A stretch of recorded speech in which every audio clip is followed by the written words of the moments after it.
Magandang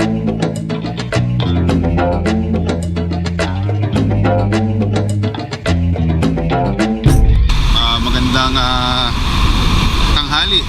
Ako po ang inyong lingkod, Quintal.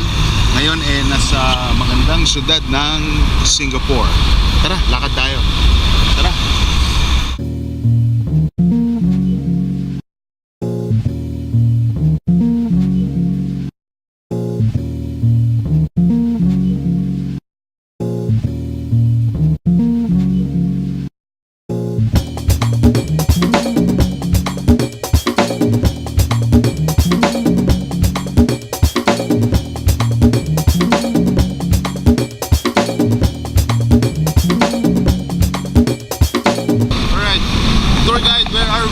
Ballister Road. Okay. Mga kaibigan, ito ang housing projects ng Singapore. Ay, hindi ka tumaki. Layo ka.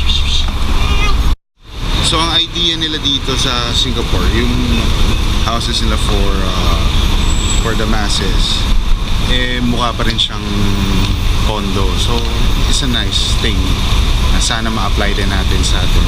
Isipin mo kung galing kang trabaho, pagod na pagod ka, pag uwi mo sa bahay, ganito ang dadatnan mo, diba?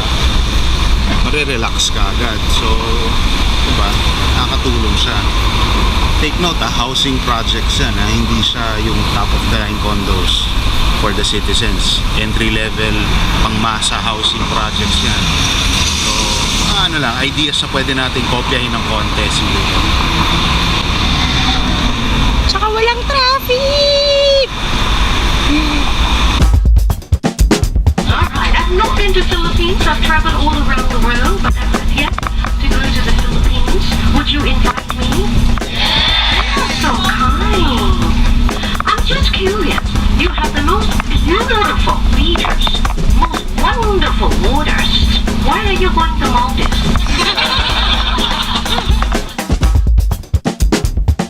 Singapore Airport, one of the most awesome airports in the world. It's the number one for how many years? Parang shopping mall, pare. Huwag dyan. Puro ano yan eh. Puro ano? Puro tentasyon. Tulad niyan.